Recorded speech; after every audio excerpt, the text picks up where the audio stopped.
Alhamdulillah wassalatu wassalamu ala Rasulillah wa ala alihi wa ashabihi wa man walah.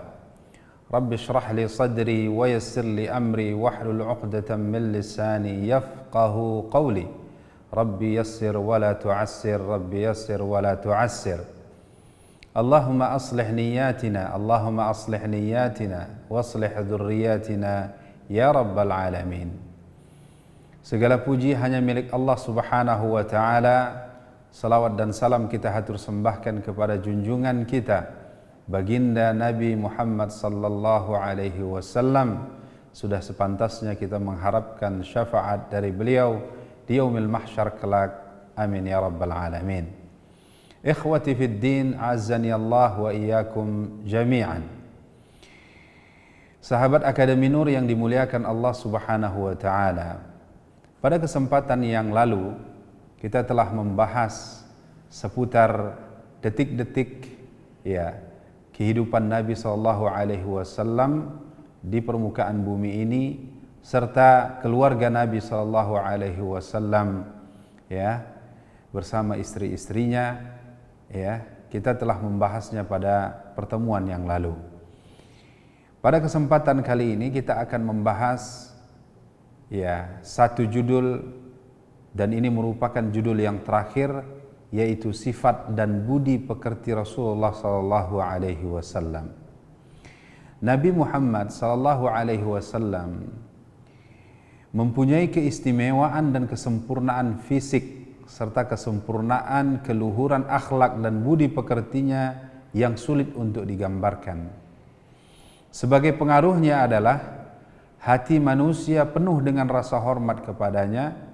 Para sahabatnya mati-matian untuk mengerumuninya dan mengagungkannya. Dunia tidak mengenal orang sesempurna beliau. Orang-orang yang hidup bergaul dengan beliau sangat mencintainya sampai pada batas tergila-gila. Mereka tidak peduli walaupun leher mereka harus putus dan kuku-kuku mereka copot di dalam membela beliau. Mereka mencintainya karena kesempurnaannya yang menjadi idaman, yang tidak pernah dikaruniakan kepada seorang pun selain beliau, baik sebelum beliau ataupun sesudah beliau. Berikut ini secara ringkas akan kami bawakan penjelasan keindahan dan kesempurnaan beliau sesuai dengan keterbatasan pengetahuan kami. Pertama adalah keindahan fisik beliau. Maka sudah menjadi satu hal yang tidak pelak lagi bahwa Nabi sallallahu alaihi wasallam itu haruslah secara tampilan zahir haruslah bertampilan dan berpenampilan yang menarik dan istimewa. Sebab beliau adalah seorang rasul, seorang nabi utusan Allah Subhanahu wa taala. Maka Allah Subhanahu wa taala mengistimewakan beliau dengan penampilan fisik yang sempurna. Maka berikut ini mari kita dengarkan penjelasan apa yang diriwayatkan oleh Ummu Ma'bad Al-Khuzaiyah. Ummu Ma'bad ini bertemu dengan Nabi ketika Nabi sallallahu alaihi wasallam melakukan perjalanan hijrah dari kota Madinah menuju ke dari kota Makkah menuju ke kota Madinah. Nabi SAW singgah di perkemahan Ummu Ma'bad ini hanya untuk meminum susu kambing daripada Ummu Ma'bad ini. Lalu beliau meriwayatkan tampilan fisik beliau adalah sebagai berikut. Ketika beliau melewati kemahnya pada saat hijrah, beliau terlihat sangat tampan, berwajah cerah, bagus bentuk fisiknya, badannya ramping, kepalanya tegak dan tampan. Kedua matanya lebar dan hitam, bulu matanya lentik, suaranya agak parau, lehernya jenjang, matanya tajam dan gelap, kedua alisnya bak bulan sabit yang bersambung. Rambutnya sangat hitam, apabila diam terpancar darinya kewibawaan, apabila berbicara terlihat akrab. Dari kejauhan beliau adalah orang yang paling tampan dan paling elok. Dari dekat beliau adalah orang yang paling bagus dan paling manis. Tutur katanya manis dan berharga, tidak pendek dan tidak panjang. Perkataannya lembut bagaikan mutiara yang tertata rapi. Tinggi badannya sedang, mata yang memandangnya tidak akan mencibir karena posturnya yang pendek, dan tidak pula mencelanya karena posturnya yang tinggi. Beliau bagaikan dahan di antara dua dahan, paling tampak di antara tiga orang, dan paling tinggi kedudukannya. Beliau melihat teman-teman yang selalu mengelilinginya. Beliau memiliki teman-teman yang selalu mengelilinginya. Apabila beliau berbicara, mereka mendengarkan perkataannya. Apabila memerintahkan sesuatu, mereka bergegas untuk melaksanakannya. Beliau adalah sosok yang ditaati dan disegani, tidak pernah bermuka masam dan tidak pernah mencela seseorang. Ali bin Abi Thalib, sepupu beliau dan sekaligus merupakan menantu beliau, menuturkan tentang keindahan fisik beliau. Rasulullah SAW itu katanya perawakan beliau sedang, tidak terlalu tinggi dan tidak terlalu pendek, berbadan lebar, rambutnya ikal, tidak keriting dan tidak lurus, badannya tidak kurus dan tidak pula gemuk, wajahnya bulat, kulitnya putih bersih, kedua matanya lebar, tajam dan hitam, bulu matanya lentik, tulang persendiannya besar, punggungnya kekar, bulu dadanya lembut dan halus, jari jemari tangannya dan kakinya keras. Apabila berjalan seakan-akan berjalan di jalan yang landai, apabila menoleh seluruh badannya juga menoleh. Di punggungnya ada tanda kenabian dan beliau adalah penutup para nabi. Beliau adalah orang yang paling bagus telapak tangannya, paling kekar dadanya, paling jujur perkataannya, paling menepati janjinya, paling lembut jiwanya, paling mulia pergaulannya. Siapa saja yang secara tiba-tiba memandangnya akan merasa kagum padanya, dan siapa saja yang benar-benar bergaul dengannya pasti akan mencintainya. Kemudian Ali berkata, aku sama sekali belum pernah melihat ada orang seperti beliau sebelum dan sesudahnya. Akhwati fiddin, azani Allah wa iyyakum jami'an. Berikutnya mari kita dengarkan gambaran dari keindahan fisik beliau dari orang-orang terdekat beliau. Pertama adalah dari Abu Hurairah, beliau berkata, aku tidak pernah melihat sesuatu yang lebih indah daripada Rasulullah, seakan-akan matahari beredar di wajahnya, dan aku tidak pernah melihat seorang pun yang lebih cepat jalannya daripada Rasulullah SAW, seakan-akan dunia ini dilipat untuknya. Kami telah berusaha dengan sungguh-sungguh untuk mengejarnya, akan tetapi ia meninggalkan kami.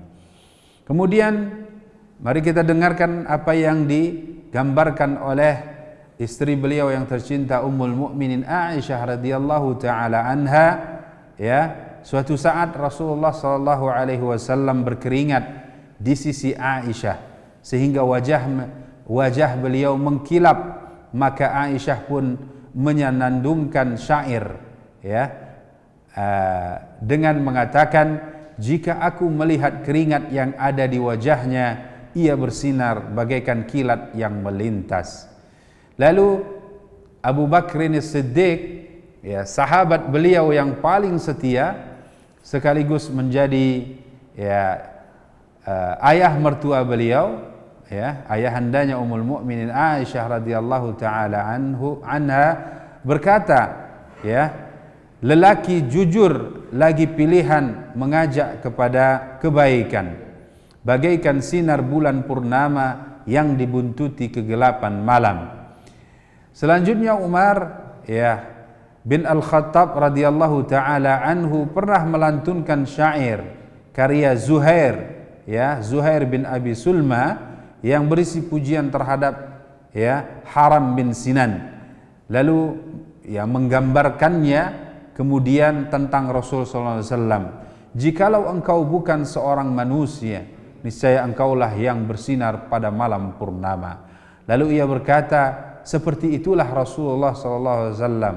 Apabila beliau marah, mukanya memerah seakan-akan di pipinya ada biji buah delima. Kemudian Jabir bin Samurah berkata, kedua betisnya indah serasi dan beliau tidak pernah tertawa kecuali hanya tersenyum. Apabila aku melihatnya, aku akan berkata, matanya bercelak, padahal beliau tidak memakai celak. Ikhwati fiddin, azani Allah wa iyyakum jami'an. Kemudian Ibnu Abbas berkata, gigi depannya renggang, apabila berbicara seakan-akan ada sinar yang terpancar dari sela-sela giginya. Adapun lehernya bagaikan leher boneka seputih perak, bulu matanya lentik, jenggotnya lebat, dahinya lebar, alisnya melengkung rapi dan bersambung, hidungnya mancung, pipinya halus, dari bagian atas dada hingga pusarnya menjulur bulu halus seperti sebuah batang. Tidak tumbuh pada perut dan dadanya selain bulu halus tersebut. Kedua lengan dan bahunya berbulu, perut dan dadanya rata, dadanya lebar dan indah, lengannya panjang, telapak tangannya lebar, kedua betis dan kedua lengannya lurus, lekukan bagian tengah dari telapak kakinya sangat dalam, jari-jari kakinya panjang. Apabila berjalan beliau melangkahkan dengan pasti, langkah kakinya panjang dan melangkah dengan penuh dengan rendah hati. Itulah sekilas ya gambaran terkait fisik Nabi sallallahu alaihi wasallam. Lalu berikutnya kita akan menjelaskan ya secara ringkas dan cepat juga apa ya dan bagaimana kesempurnaan jiwa dan kemuliaan akhlak Nabi sallallahu alaihi wasallam. Rasulullah sallallahu alaihi wasallam diistimewakan dengan kefasihan lisannya, keindahan retorikanya. Hal itu merupakan letak keutamaannya dan sesuatu yang telah dikenal, berperangai luas, jelas lafaznya, ringkas bicaranya, benar maknanya, tanpa dibuat-buat. Beliau telah dikaruniai jawami'ul kalim, yang maknanya adalah kalimat ringkas tapi mengandung makna yang tepat, mempunyai mutiara-mutiara hikmah yang indah dan menguasai logat orang-orang Arab, berdialog dan berbicara kepada setiap kabilah sesuai dengan logat dan bahasa mereka. Di antara ya sifat dan akhlak serta budi luhur Nabi adalah beliau seorang yang penyantun, sabar, pemaaf di saat mampu membalas, dan sabar pada saat tertimpa musibah merupakan sifat-sifat yang ditanamkan Allah kepadanya. Setiap orang yang penyantun pasti mempunyai kesalahan dan kekeliruan. Berbeda dengan Rasulullah SAW, semakin banyak gangguan yang dihadapinya, semakin bertambah kesabaran beliau, dan tidak ada kesalahan orang bodoh yang tertuju padanya kecuali menambah kemurahan hati beliau.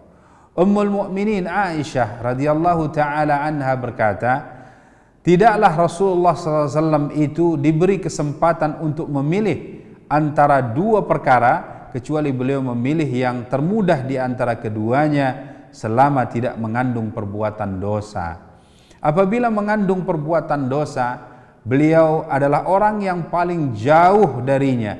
Rasulullah SAW tidak membalas seseorang karena kepentingan pribadi, akan tetapi karena syariat Allah telah dilanggar sehingga beliau membalasnya karena Allah. Beliau adalah orang yang paling jauh dari kemarahan dan orang yang paling cepat ridho dan rela ya. Kemudian sifat kedermawanan beliau dan kemurahan hati beliau benar-benar tidak ada tandingannya. Beliau dalam hal memberi seperti pemberian orang yang tidak takut miskin. Hal ini terjadi di saat Nabi SAW ya membagikan harta-harta rampasan perang ghanimah pada perang Hunain. Nabi SAW memberikan kepada masing-masing ya orang-orang yang baru masuk Islam, terutama mereka-mereka pimpinan dan pemuka-pemuka Quraisy di Makkah pada waktu itu, semisal Abu Sufyan bin Harb, Safwan, kemudian beberapa orang lainnya. Nabi SAW memberikan jatah masing-masing kepada mereka 100 ekor onta. Kemudian Abu Sufyan diriwayatkan bahwa beliau diberikan 100 ekor onta, lalu meminta jatah kepada 2 orang putranya. Yang pertama ada Yazid bin Abi Sufyan, kemudian Nabi SAW memberikannya 100 ekor onta lainnya kepada anaknya Yazid. Berikutnya diminta lagi untuk anaknya ya Muawiyah bin Abi Sufyan. Lalu Nabi SAW memberikan jatah 100 ekor unta lainnya. Kemudian Safwan ya diberikan Nabi SAW kepadanya 3 kali 100 ekor unta. Ya, 100 ekor unta pertama itu diberikan kepadanya sebagai hadiah ya, karena telah meminjamkan baju besi untuk baju perang ya sebanyak 100 buah. Namun Nabi SAW memberikan 100 ekor yang kedua kepadanya, 100 onta yang kedua, 100 ekor onta yang kedua, berikutnya 100 ekor yang onta yang ketiga. Ya, begitulah Nabi SAW memberikan kepada orang-orang yang baru masuk Islam agar supaya ya memikat hati mereka cinta dan semakin cinta kepada Islam pada waktu itu. Dan Nabi SAW memberikan kepada ya pemuka-pemuka ya Quraisy yang telah menyatakan keislamannya pada Fatuh Makkah sebelumnya ya masing-masing 100 ekor unta. Kemudian ada yang diberikan masing-masing 50 ekor. Berikutnya adalah yang 40 ekor unta dan seterusnya sehingga Nabi SAW pada waktu itu terkenal dengan kedermawanan beliau, seakan-akan beliau pada waktu itu membagikan harta rampasan perang itu bagaikan layaknya orang yang tidak takut miskin. Nabi SAW pemberani ya, keberaniannya, kejantanannya, kekuatan dan kepahlawanan beliau di saat berhadapan dengan musuh sudah tidak diragukan lagi. Beliau adalah orang yang paling berani menghadapi berbagai kondisi yang sulit. Berikutnya beliau adalah orang yang paling menepati janji. Nabi SAW bukan hanya menepati janji terhadap orang-orang terdekatnya, semisal istri-istrinya, ya, anak-anaknya, kemudian paman-pamannya, tetapi Nabi SAW menepati janji kepada sahabat-sahabatnya.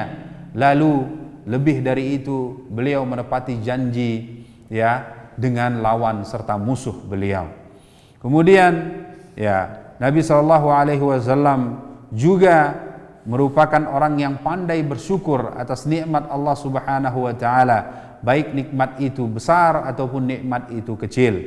Berikutnya daripada budi pekerti Nabi yang sangat luhur dan agung adalah secara global Nabi SAW memiliki sifat yang sempurna yang tak ada bandingannya.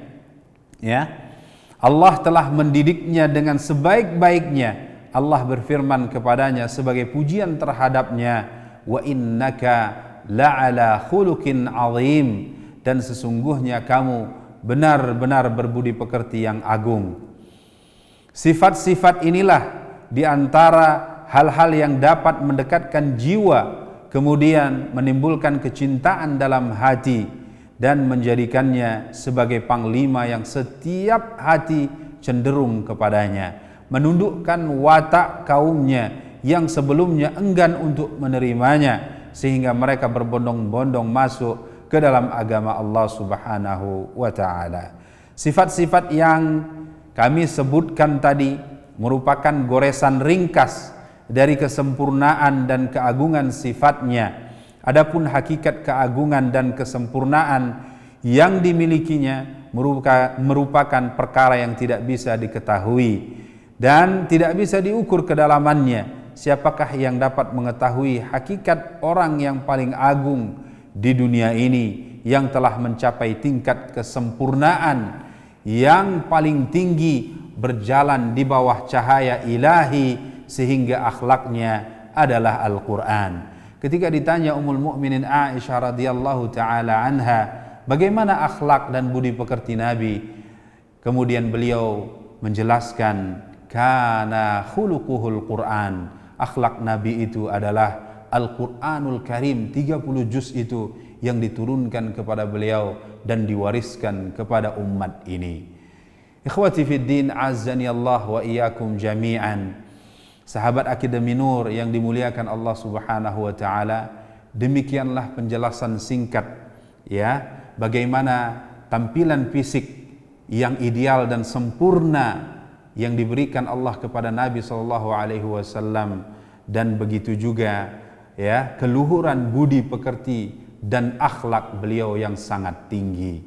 Mudah-mudahan ya kebersamaan kita pada waktu ini dan pada kesempatan pertemuan-pertemuan yang lalu diberkahi oleh Allah Subhanahu wa taala, dan dijadikannya kita orang-orang mimman yastami'una al-qawla fayattabi'una ahsanah, orang-orang yang ketika mendengar perkataan yang baik maka dia akan mengikuti perkataan yang baik itu dan mengamalkannya. Ikhwati fid din, semoga ilmu yang kita ajarkan dan kita pelajari ya menjadi ilmu yang berkah, menjadi ilmu yang bermanfaat, kelak menjadi hujjah buat kita di hadapan Allah di akhirat, dan bukan hujjah atas kita sehingga mencelakakan kita, sehingga akhirnya ya mencelakakan kita dan dimasukkan ke dalam neraka jahannam wal iyadu billah. Sampai di sini pertemuan kita, pertemuan terakhir ini, semoga memberikan manfaat kepada kita. Ya, kita tutup pertemuan ini dengan membaca doa, subhanakallahumma wa bihamdik, asyhadu an la ilaha illa anta, astaghfiruka wa atubu ilaik. Wassalamu alaikum warahmatullahi wabarakatuh.